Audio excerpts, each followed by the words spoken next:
Coming up on This Week in Computer Hardware, Nvidia RTX Super Ryzen 3600, early rumors on iPhone 11 and Pixel 4, low voltage equals low performance, Sebastian's lost keys, and aardvarks. All that more coming up next on Twitch. Netcasts you love. From people you trust. This is Twit.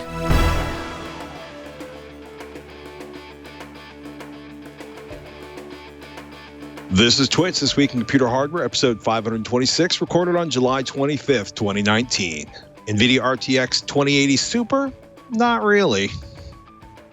Welcome to Twitch, This Week in Computer Hardware, Twitch weekly show that aims to bring you shock hardware news. We're going to be talking processors, phones, a little bit of mayhem with GPUs, and of course, the excitement of what happens when you're building a machine and everything goes wrong. I have nothing personal to add to that thought. I'm sure some of you, that's Sebastian Peak, you hear preparing to mock me in the background, as well he should. Hey, you're rusty. It's been a long time probably since you put together a computer, and when you were building computers on a regular basis, they were probably a lot simpler and to use a different socket, like slot A or something like that. So what happened was I built a system. I'd been running it for a couple of years. It's great. It's fantastic. It's wonderful. I used a very inexpensive motherboard, and it died. And of course, everybody's like, "It's the motherboard." And so a couple of weeks ago, I swap out the motherboard. I got like an upgraded. I had an AMD first gen AMD Ryzen processor. I'm like, okay, so my beta rig, I'm going to put a fresh motherboard, a fresh processor in there that I had that I wasn't using for another project. It won't boot. It won't boot. I finally realized that the second 12-volt rail for the CPU is dead, and that the power supply had died. And it had been so long since I had a power supply die, it never occurred to me to check when the machine died that it was a power supply issue, not anything else. So now I have two complete systems. That's the thing. That's a good point about power supplies, though, because I know you and I probably run the same one for a decade. Right. And then you just forget about it. Like, oh, it's just there. I just swap it from case to case, maybe every 5 years, and you forget about it. But kind of a vital component, I guess. Kind of a vital component. Well, it was also funny because the motherboard was lighting up. It wasn't giving me any postcodes. It was just not getting enough voltage for the processor. And then I bought a new. I bought a new power supply, and this one has modular cables, so my cable mess will be less messy.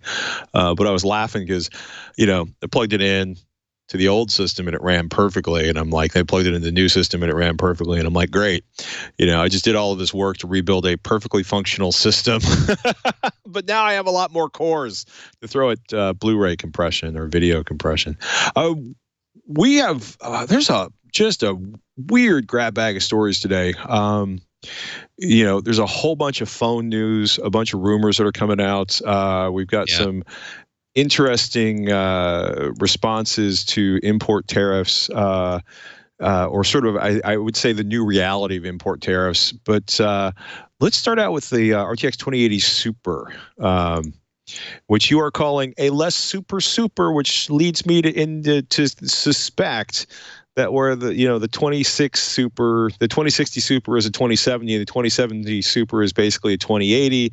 The 2080 Super is just a tiny bit better than a 2080. Yeah, a tiny bit.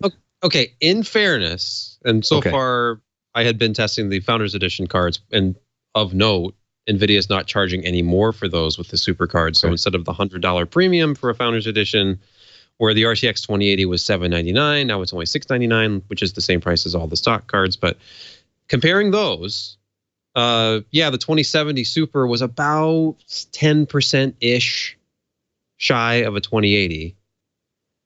So we're like, oh, wow, what if the 2080 Super is within 10% of a 2080 Ti? Which is $1,000 plus graphics card. The Founders Edition of that card is $1,199. So it's the $500 difference there is so great. Is it even possible? And maybe it's using the same GPU, because the GPU that's in the RTX 2070 Super and 2080 is the same. That's why they're so similar. And it's the TU104. And that chip is also in the 2080 Super. So how much further could you go with TU104 than you already were with the 2080? And it turns out there were a grand total of 2 streaming multiprocessors. I think that's what it's called. SMs, I'm forgetting. But that only raises your CUDA core count from 2944 to 3072. And it raises everything else up a little. No, it's not a lot. It raises everything up a little bit. Texture units are now 192 instead of 184. Same number of ROPs because it's 64 ROPs on that GPU. So then they increased clocks. So it's the highest stock clocks we've seen so far from Turing. So 1815 megahertz, which is way up from 1710 with the RTX 2080. So you're basically getting a 2080 with that last little bit of the TU104 unlocked, about 105 megahertz overclock, or and much faster memory. They increased the memory speed to their fastest GDDR6 speed so far, which is 15.5 versus 14 gigabit per second, the data rate. So very fast memory, which makes the memory bandwidth almost 500 gigabytes a second. Right. TDP is up to 250 watts. So all these things, like, okay, it has more power handling capability. It's got the rest of the GPU completely unlocked, and they bumped up the clocks. So all of this translates into, versus the 2080 Founders Edition, about 5%. 5% faster. I'm not within really 5% of the 2080 Ti, but just 5% faster. So it really is super in name only. Well, yeah. I mean, I'm trying to justify like why this even has to exist, and I guess if you think of it as a price drop, because it could be thought of as simply a price drop, not because the 2080 was any more expensive than $699 for a stock card, but because the Founders Edition was $799. So now, instead of just saying, hey, we've lowered the price of the Founders Edition to $699, and you don't get anything more out there from board partners because they already have the same GPU, then I guess that's less compelling than if I said, hey, here's a 5 to 6% performance increase, because they were talking 6% over a stock, 5% over the Founders Edition, and I found that to be pretty much the case. So it's 5 or 6% faster, same price. And in the case of the Founders Edition, $100 less. So if you like the Founders Edition card, which it has a very nice cooler on it, it's very efficient. It's got Chrome on it now. But of course, as I knock my microphone over, they're nice coolers. They're quiet. It's just after the excitement of 2060 gets you a 2070 now if you get the Super, and then 2070 Super is almost all the way to a 2080, and then this is like 5% faster. So you can look through any of the reviews out there, including mine, and see about that increase. I did all my testing. I did it all over again, all on the newest drivers, and just doing 1440 Ultra, which pretty punishing in some of these games where we're only getting like the two cards out of a list in a single title might get 60 frames per second in some of these games like Metro Exodus or Assassin's Creed Odyssey. So they're tough tests of the GPU trying to eliminate CPU bottlenecks, but it's still not. It's fast enough to play 1440 Ultra by easily in most games, but you're not really gaming at 4K high settings with this card. If you are interested in 4K, you're still going to have to get a 2080 Ti, and it's still $500 more. So that's disappointing. I mean, it's also, and this is kind of like I'm looking at the World of Tanks benchmark just because it happened to be in front of me, but you look at these numbers and it's, the 2070 Super is running, 6 or 7 frames behind, either practically the same, within a couple frames or maybe a max of, 2 frames, 6 frames. The average frames per second is about 6 frames different. The RTX 2080, it's maybe, 2 frames per second faster. The RTX 2080 Super, Well, it's about 10 frames per second faster on average, so that's healthy. Yeah. But I don't think anybody's going to go from a 1080 Ti to an or an RTX 2080 to a 2080 Super. You know what I mean? Is buying a brand new card at that price point worth an extra 10 frames per second? Probably not for the vast majority of people, especially when you look at the Founders Edition, which has a significantly, or I should say the 2080 Ti Founders Edition, which has a much bigger delta. Yeah. And that's just one. I mean, it depends on the game. And the one really weird result was I finally added at least one Vulkan benchmark. And if you look at the World War Z results, that paints a very different picture of all these graphics cards. There's 12 cards in this group. And with World War Z using the Vulkan API, suddenly, even though the Ti is still on top, the Radeon 7 isn't too far behind. And then the RX 5700 XT is right behind it. And one of the things I discovered in this review was that the 5700 XT is really close to a Radeon 7 in a lot of instances where it just doesn't make sense to spend $700 on a Radeon 7 when you're getting that much for $400. And that, again, kind of questions the $700 2080 Super because, yeah, it's a little bit faster than the 2080, just a little bit. Still $700. And coming up on the heels of the $700 Radeon 7 is this really fast RX 5700 XT. So I don't know if Nvidia did enough, or maybe this card will be coming down in price once the bigger Navi card comes out, because these $100 increments are nice. Like $399 for very good performance, $499 for even better performance. What if this card was $599 and would just decimate Radeon 7, of course, price, performance, and overall performance, but then there's no reason for them to do that yet, I guess is what I'm saying, because Radeon 7 is still $700. And that's the only card outside of some Vulkan benchmarks that can even come close to this, and it's still not beating it in most like DX12 and DX11 benchmarks. So, yeah.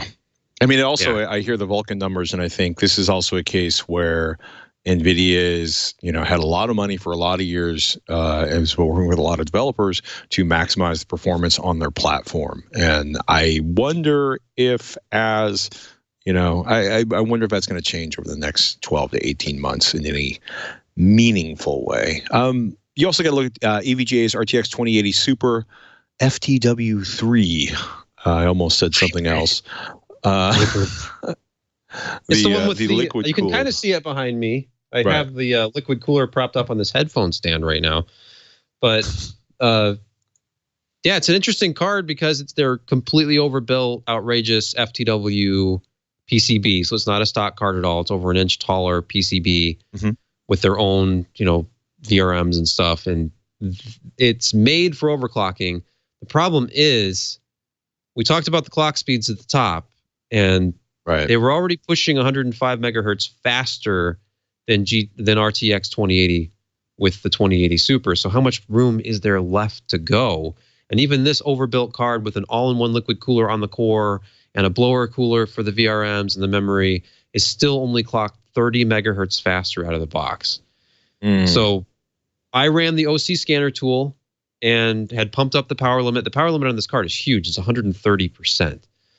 So ran OC scanner and still only got a plus 41 score. I think the second time I ran it, I got closer to 44, but I was thinking that was a plus 45 anyway, because Turing moves in 15 megahertz increments.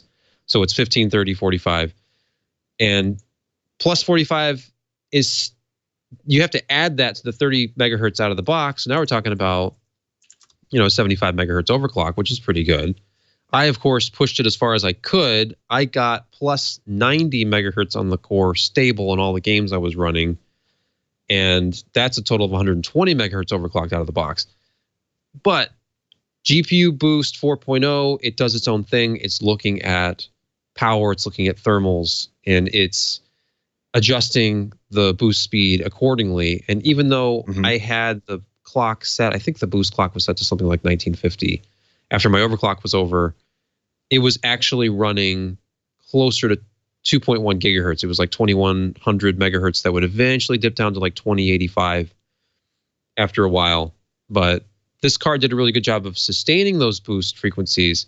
However, even with clock speeds of over 2 gigahertz, getting everything I could possibly get out of TU-104 with this beefier, better cooled card, still the benchmark results are even more underwhelming than they were with the actual super review. We're talking 1 to 3% faster.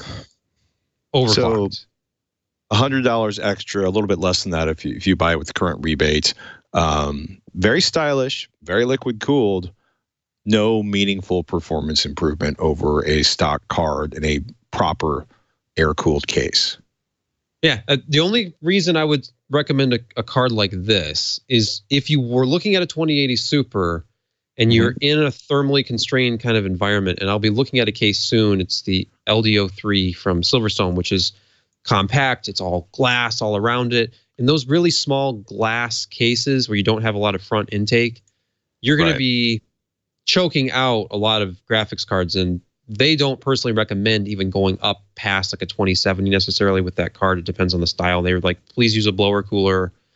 Well, with something like this, you can use whatever GPU you want, because as long as you've got a 120 millimeter fan mount, then you're probably actually keeping the GPU cool enough under load. But that's pretty much it. Like, you need to have a special use case to require this kind of cooling, because I think they're getting pretty much everything they can get out of this GPU. So some of these hefty, like out of the box overclock cards you're going to see, like, you're going to be paying a premium for a card that might have a 75 megahertz overclock tops out of the box. And, I think the ones I've seen so far listed, the highest one I saw was maybe 60 megahertz overclock, like a 1885 megahertz out of the box. So it's not much, and you'd be paying a lot more for 1 to 2%, maybe 3% faster performance. So, long story short, they've squeezed as much as they can out of TU-104, and you don't really need anything faster than the Founders Edition card, which is the same price as any of the stock cards you're going to see out there at $699. So okay. Well, it's a lot less exciting than 2060 and 2070 Super were. I can't really argue. Also of mixed excitements, quote, Samsung says it has fixed the Galaxy Fold and will release it in September. Dieter Bohn's got a big write-up at The Verge. Essentially, that they've apparently fixed the folding screen. They announced that today. They've made improvements. And if you go to the fantastic Samsung newsroom, at Samsung, at Samsung, we've always focused on pioneering the next generation of mobile innovation, new products and technologies that push the entire industry forward. And I can't even. It's just. It's so drawn out even for a press release. But they actually list what they've done. The top protective layer of the Infinity Flex display has been extended beyond the bezel, making it apparent that it is an integral part of the display structure and not meant to be removed, i.e. don't peel off the screen. Additional reinforcements to better protect the device from external particles while maintaining its signature foldable experience, i.e. they put a gasket on it. Quote, the top and bottom of the hinge area have been strengthened with newly added protection caps. Oh, that's the gasket part.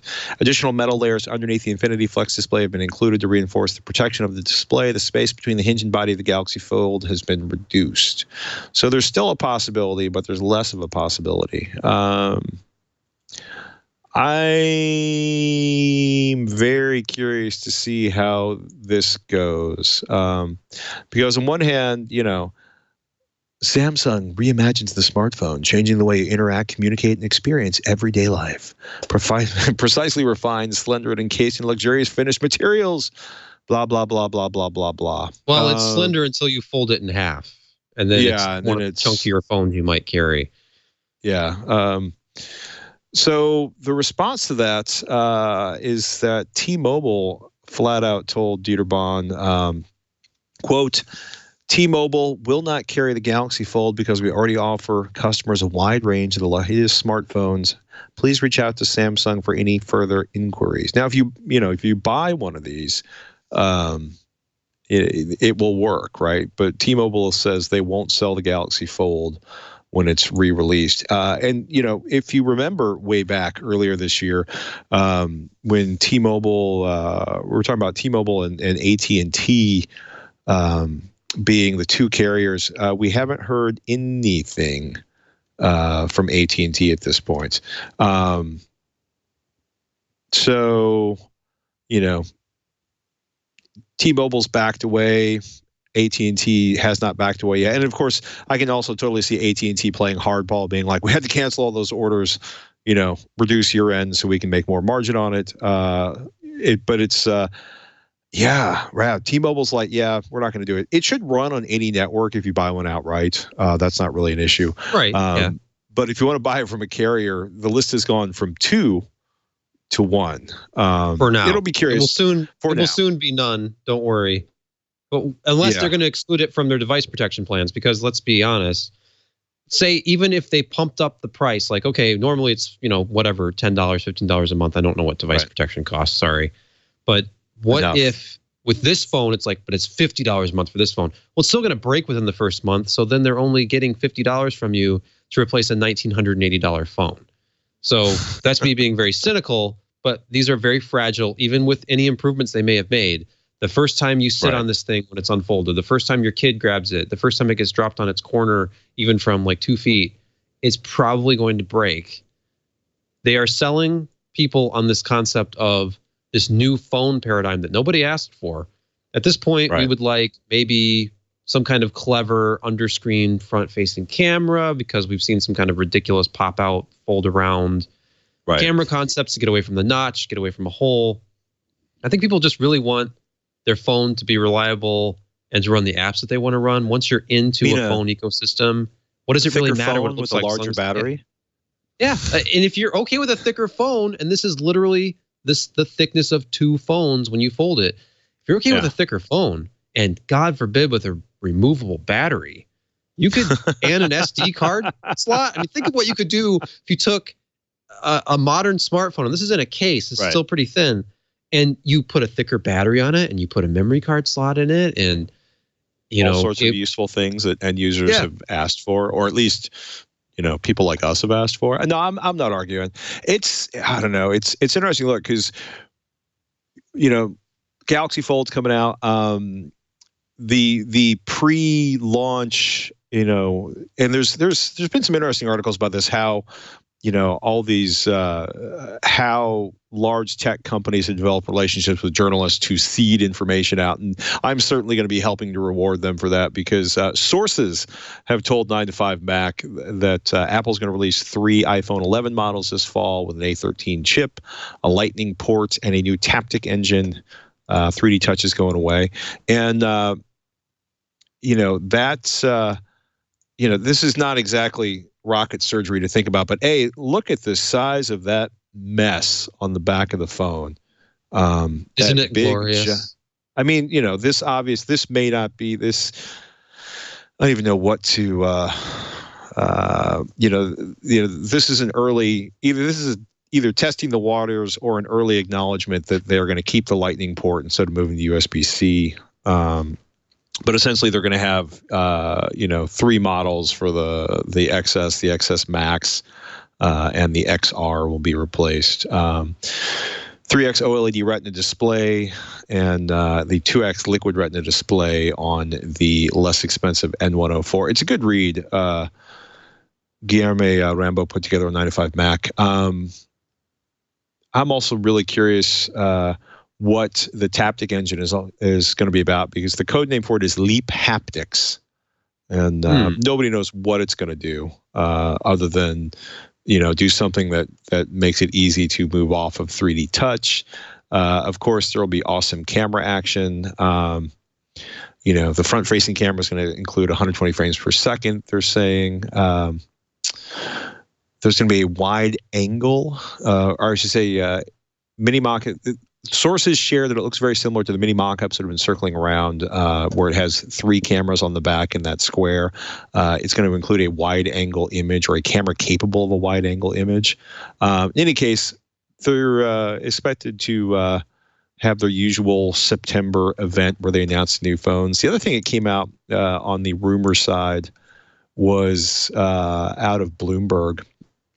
David Wu Yangao and Mark Gurman basically saying that it's interesting, right? Because we think of Apple as being this place where they have a license to print money, and they make all the bazillions of phones, even though they don't. They make a fraction of the total Android output, but that they make a huge amount of phones, a huge amount of money, and it was always growing. And then iPhone sales kind of flatlined and started decreasing for a while.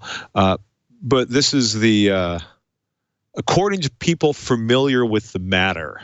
Apple suppliers are preparing to produce components for up to 75 million new iPhones in 2019 second half, i.e. the holiday shopping season, basically the same amount as last year. That's probably a strong sign that Apple needs some help on their stock price.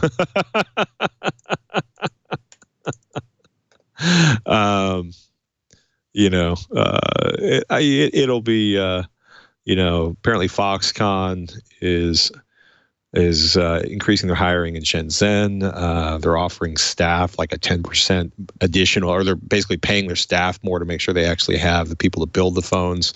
It's really interesting to watch the sort of rumors and jostling around this. In part because I also saw a great article that came out of the Wall Street Journal. The hottest phones for the next billion users aren't smartphones is the title of this. And of course, as soon as I opened it up again, it disappeared behind a paywall. But that this huge number of consumers, this next generation of smartphone consumers, are coming online with phones that really look incredibly old school, because in a lot of ways they are. KaiOS operating system. That phone you're looking at there, right? Something that's going to be costing about $25. Yes, as Newly Purnell points out in the article, the gadgets look like the inexpensive Nokia Corp phones that were big about 2 decades ago. I don't remember them being that inexpensive 2 decades ago, but compared to $1,200 in today's dollars for a phone, I guess that does look pretty cheap. But they call them smart feature phone. They have some basic apps, they have internet access, and that this is where the growth is going, right? 3.4 billion people around the world remain cut off from the internet, Newly writes. And this is where kind of the next round of people coming online are going to be coming from. I am fascinated. I'm really curious. I'm really curious to see what the apps end up being like and what they have access to on that. So, but think about that in a world where we're like, oh, well, the least you can spend for a decent phone is like $300, $250. But boy, you really wish you had that $1,000 phone. There's going to be 1 billion people coming online with phones that are basically the equivalent of, an inexpensive dinner for 2 people, breakfast. It's less expensive than like what it cost to buy breakfast for my son and I, my 7-year-old and I around here. So something to think about. Other rumors, Apple might be buying Intel's smartphone modem chip business for $1 billion. Hey, breaking news. Breaking news as of about 13 or 14 minutes ago. Paul Thurrott on Twitter is reporting that they have purchased them for $1 billion. Well, that was fast. Yeah. The rumors were apparently true. Well, there you have it. Apple acquires Intel smartphone modem business for $1 billion. That was about 15 minutes ago. Given that they were the only customer, I'm not entirely surprised. It's so strange to me. Like, I wonder what really was going on, because if you followed this story all along, right, it was delightfully dramatic, and all sorts of Apple v Samsung kind of intrigue had been going on with the Qualcomm case, and then all of a sudden, Apple settles with Qualcomm, and then Intel drops its 5G business. So you're like, oh, well, maybe Intel never really had a 5G product. If they're like, oh, you're going with Qualcomm now? Yeah, we're out of the game.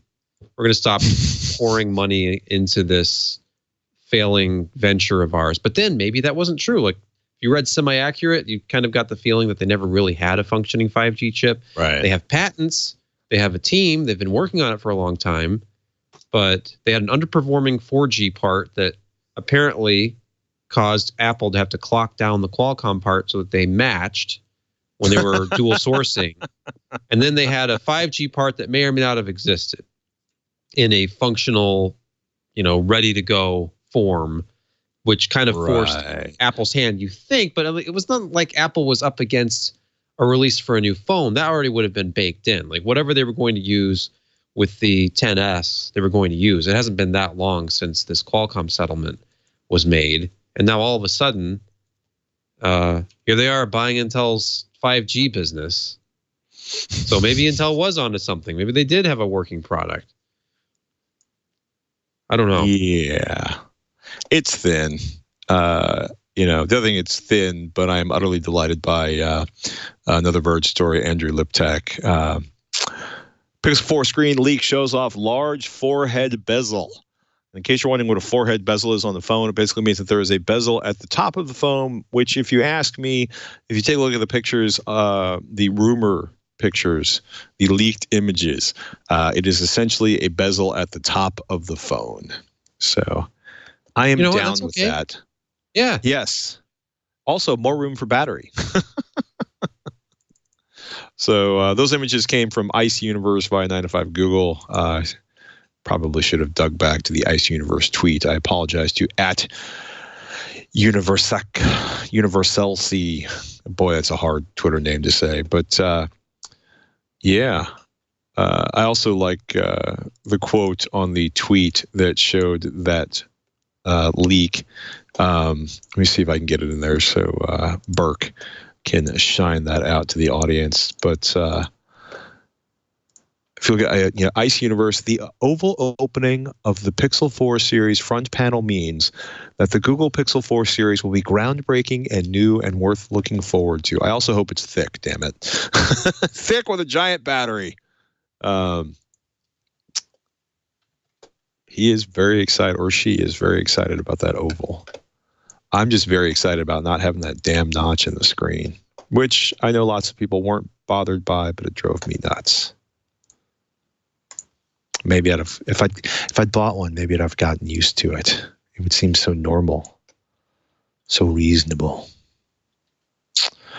Hey, we truly appreciate you listening to This Week in Computer Hardware. Twitch is something we do for you each and every week, and having you here, having you listening is important to us because, quite frankly, I'm sure Burke or Kevin would rather be doing anything other than editing us and dealing with the inanities of us communicating hardware tidbits. So that's why, we do it for you. Otherwise, it would be much less painful for us to just have a phone call between ourselves. Seriously, though, every day it takes a team of hosts, producers, editors, engineers, and support staff to get the content to you. That's a big deal. Twitch podcasts are free. They're ad-supported. The easiest thing you can do to help the network is to subscribe to this show and all your favorite twit.tv podcasts. Subscribing means you'll get each new episode the moment it publishes. You don't have to go to the website. You don't have to wait around. Boom. As soon as it goes, it starts downloading to your favorite podcatcher. It's so easy. Thanks for listening, and remember to subscribe on your favorite podcatcher or visit twit.tv/subscribe for more details. And seriously, thank you, each and every one of you. We do, for listening to the podcast. And if you haven't subscribed, do us a favor. Subscribe. twit.tv/subscribe for more details, or just search on your favorite podcast delivery application for Twitch. This Week in Computer Hardware. Oh my goodness. 3600 is getting a lot of love this week. You, I believe, love the 3600, but not as much as Legit Reviews does. Yeah. Nate over there, he was just like, it's the $250 version, so it's the X. Right. The 3600 is $199. The 3600X is $249. I thought it was interesting just to look through his gaming benchmarks, especially because that if you have fewer cores and threads, you're not going to get the same performance if you're doing encoding or any kind of rendering work, that sort of thing. Some of the benchmarks that we like to run. But what about gaming? And it's really not that far behind a 3700X, and you're saving it's like $80, I think. $329 versus $249. Right. So it's debatable whether the 3600X is really worth it over the 3600. I would like to see some more reviews of that. I don't know if AMD has been sending out 3600s. I just got my 3600X in the last week or so, which I have yet to get to here. Mm-hmm. But, the initial kits that went out, I think were all 3900X and 3700X. Some outlets went out and bought their own 3600s because that's been one of the available CPUs, I think, since launch. I don't think I've seen the 3600 out of stock at $199. But either that or the X is usually available. But that's about it. It's rare to see a 3700X available. Right. Last night it was. I know we were doing our podcast last night. It was right there on Amazon, ships and sold by Amazon, $329 for the 3700X. But yep, that's available. The Ryzen 5 3600 6-core 12-thread, that's available at $200. The 3600X is available. And actually, no? Yeah, the 3700X is available right now. I could have one tomorrow if I hit that button right now. Can I come sleep on your couch? I am fine with you making that purchase. I authorize it. And I bear no responsibility for that choice whatsoever. Could you read your credit card, or just email me your credit card number? We'll take care of this right now. Okay. I couldn't quite catch that. I think Skype is glitching out. You said something about your credit card. I'm sure your credit card's fine, Patrick. Just use it.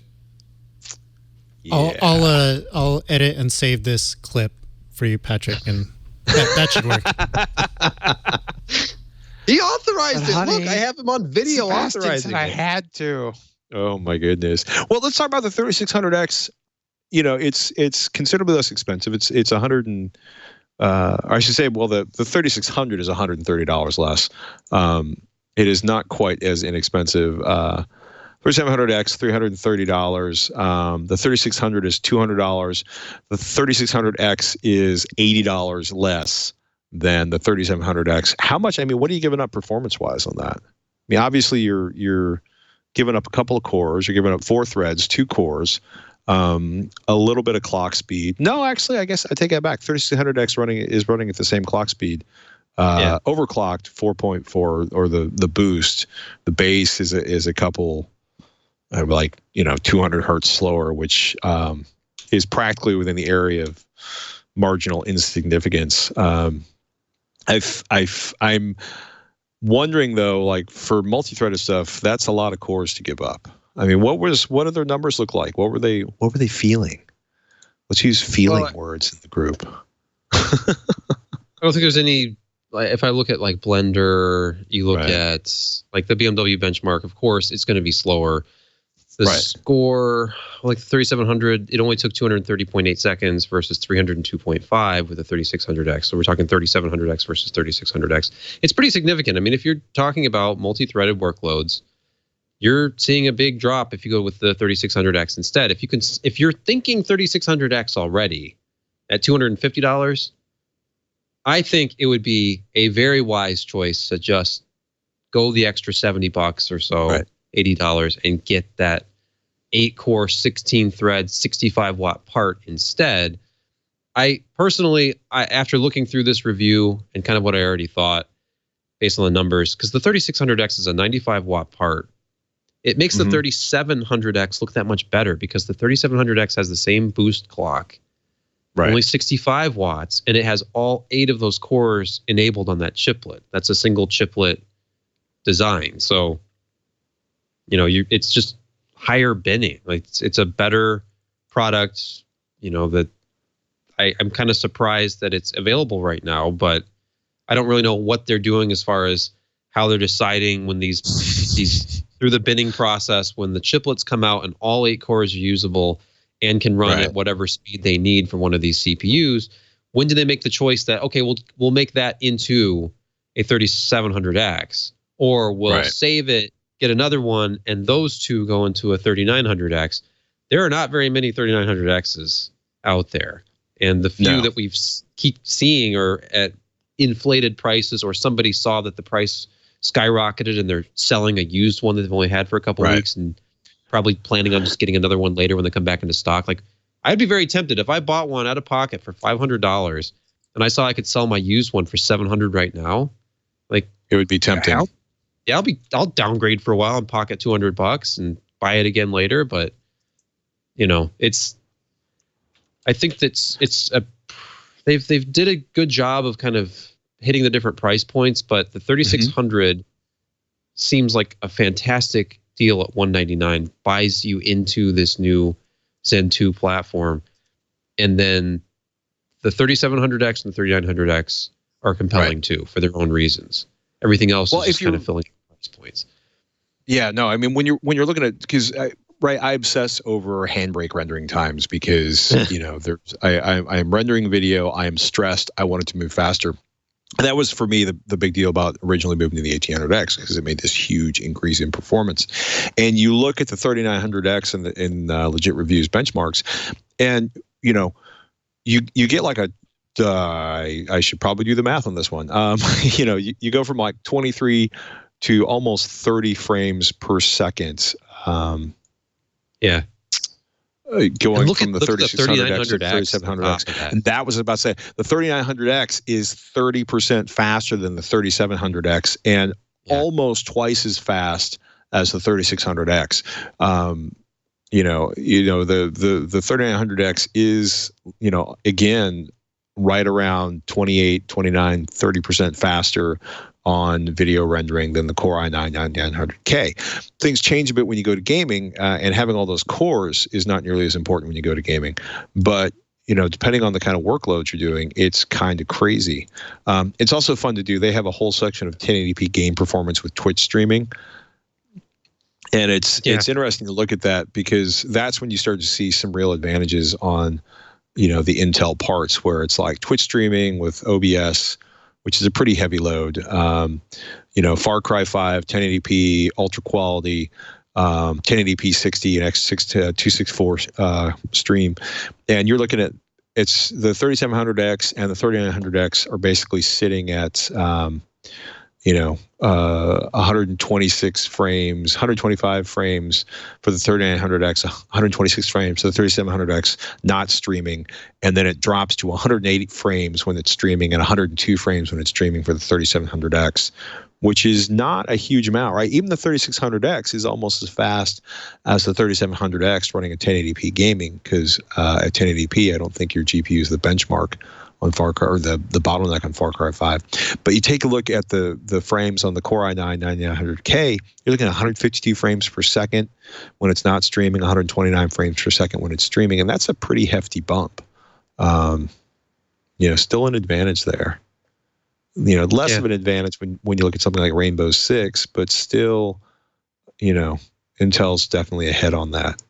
I also, I don't know how many of you actually, stream to Twitch while gaming, but even if you don't, like looking at the Far Cry 5 numbers, again, the 3900X, a couple frames per second slower than the 3700X, and almost 30 plus frames per second slower than the Core i9-9900K. So it's interesting to look at.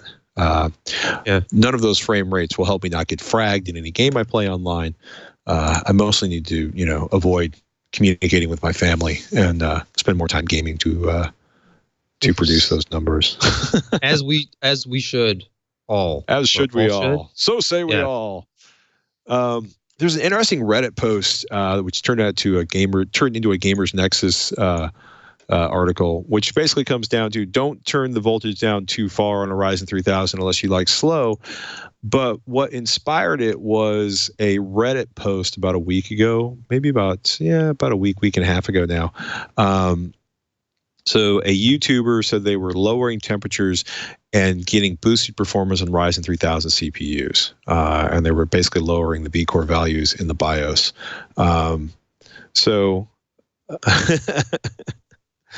As you get lower, things kind of fall apart. But it's an interesting. I love it when people see rumors and kind of go nuts on testing them out. But yeah, the new PSA at the top of that one, undervolting does not retain performance with lower temps. Clocks remain the same, but performance deteriorates significantly. TLDR, straight up, undervolting does not retain performance with lower temperatures. Performance drops significantly. It's interesting, and of course it turns into this gigantic, 255 odd comment story. But Patrick Lathan's got a nice write up on Gamers Nexus, and it's amazing if you drop the voltage considerably, guess what? The performance drops down a lot. Also considerably, yeah. It's linear that way. It's almost like AMD engineers kind of knew how much voltage it needed to perform at the rated specifications. And there's always a window. There's always like they're being generous with voltage because then it's easier to bin these parts out and actually ship these products. But yeah, you might have a magical chip that you stumbled upon that can run like 1.1 volts and still be full speed, maybe. Right. But it doesn't surprise me at all to hear that somebody making potentially spurious claims ended up being wrong, and other people testing their own chips. It's not all these chips. Maybe you have the magic CPU that runs at 1 volt, but what was funny is the performance, like, and again, I totally know what you mean by, like, chips are weird. Some chips come off the line and perform better than others. So you can literally have a magic chip that performs better than other people's. But when they went from the 3600 to the 3900X, when they did they dropped it like a half, like 0.05 volt offset for the 3900X, and the performance on Cinebench went up like 150, 160 frames per second. The score went up 150 points, not frames, pardon me. That would be awesome if you went from, up 150 frames per second on anything. But if you undervolt it too much, the performance drops through the ceiling. Here we go. With an offset as low as 0.1 volt using the 3900X, gain 2% over the stock multi-threaded score. So,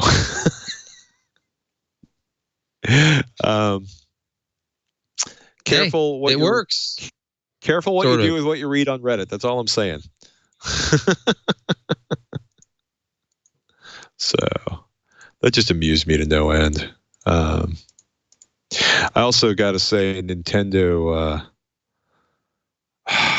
You look at a certain butterfly keyboard. It's been really frustrating for anybody who's owned a MacBook with a butterfly keyboard and has issues because it was denied, and then finally they made some changes, and then finally they started fixing everything over at Apple.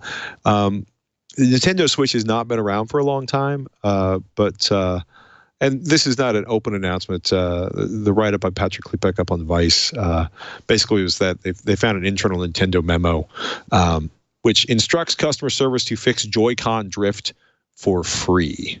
So Joy-Con drift, if you're not familiar with the problem some people are having on the Switch, is that those detachable controllers, the Joy-Cons start moving things around on the screen all by them lonesomes. And there was a report by Kotaku. There was a huge response to that. And Nintendo basically said, we're not going to charge customers for Joy-Con repairs. And they're going to refund anybody who paid to have their Joy-Cons repaired. Here it is. Quote, customers will no longer be requested to provide proof of purchase for Joy-Con repairs. Additionally, it is not necessarily to confirm warranty status. If a customer requests a refund for a previously paid Joy-Con repair, confirm the prior repair and then issue a refund. This was by a source familiar with Nintendo's updated customer support documentation. That's who told Vice Games, right, Mr. Klepek. And I'm delighted. This is like customer service. Apple, take notes.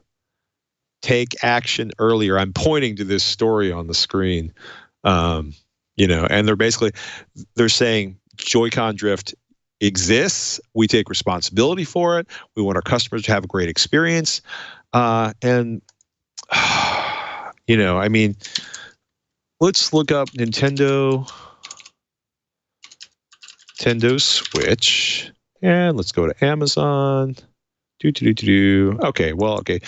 There's Nintendo Switch is a $300 product, and MacBook Pro. Oh, and the MacBook Pro started. Oh, let's just randomly pick one off of here.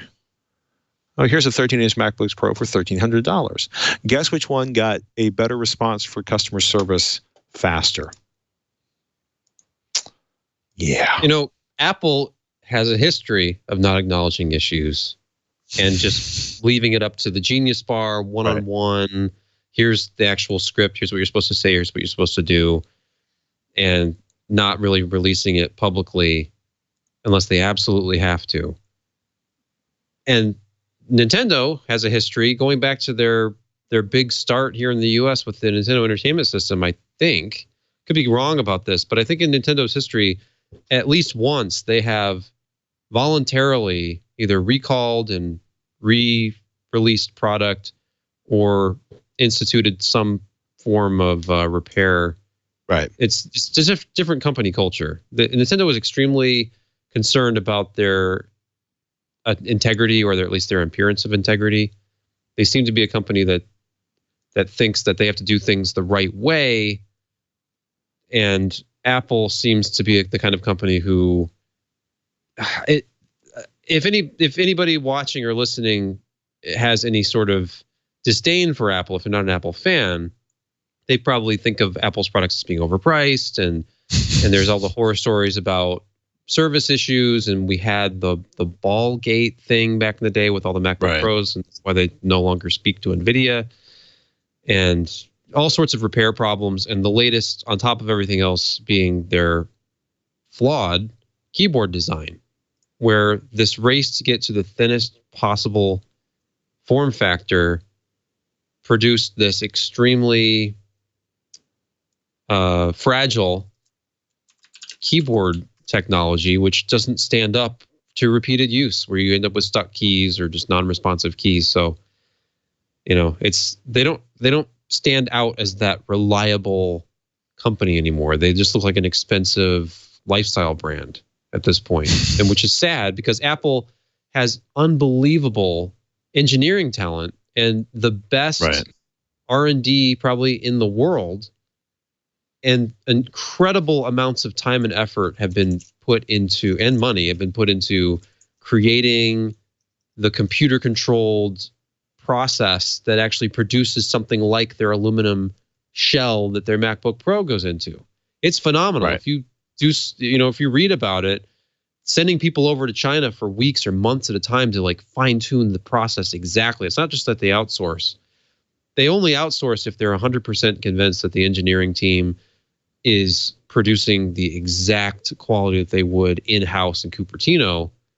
And you are going to pay a premium when there's that much money being spent on R&D and quality control. Right. But then some flawed designs have left the building over the years, and they're always reticent to acknowledge this because it would tarnish the brand. It's like a luxury brand. So, it is nice to see Nintendo do this. You did mention something about a class action, and it seems like companies always have to be forced a bit, but at least they're being contrite about it now. One of the things he points out in the articles, they never actually openly admit there's no there's no open acknowledgement, in part because that's like standard PR 101. Here's the line.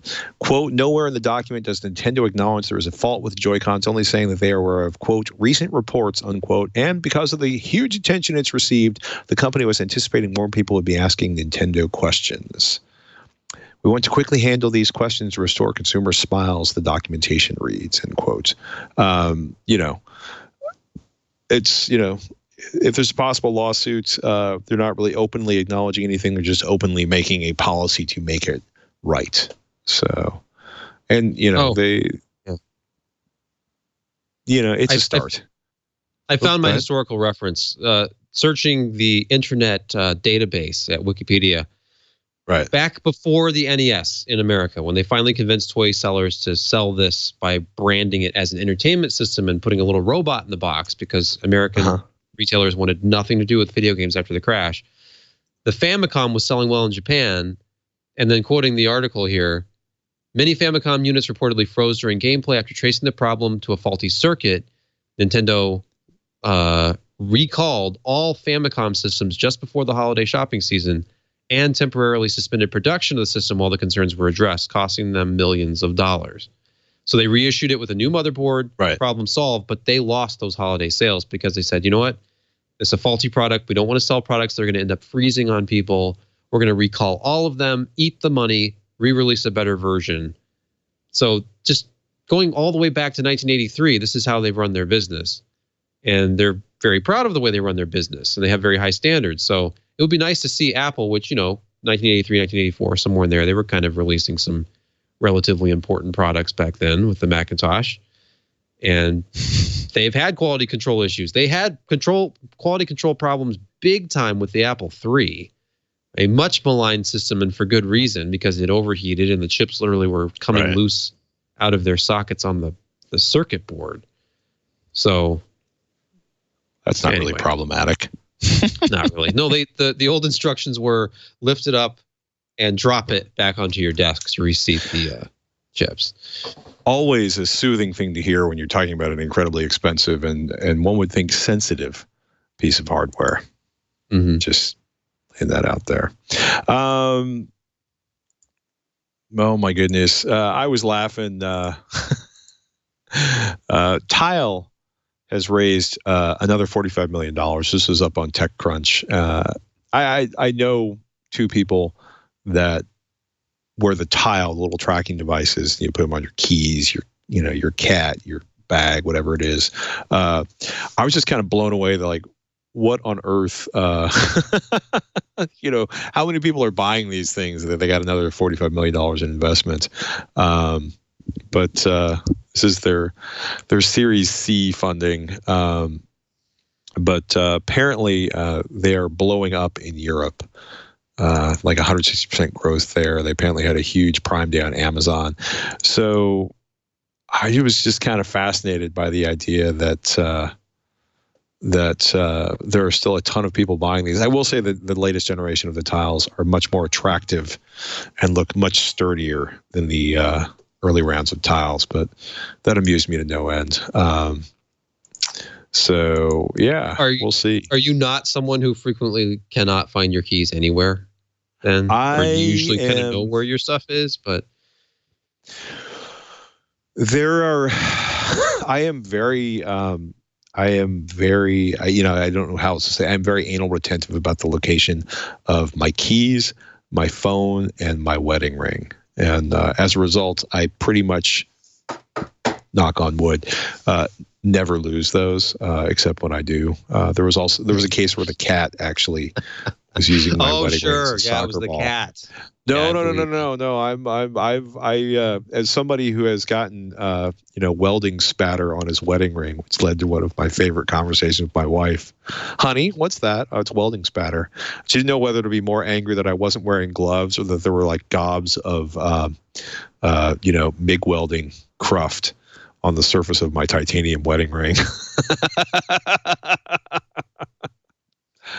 I did lose it once for about a day and a half because my hands are large and they swell a lot at night. So I take my wedding ring off when I sleep.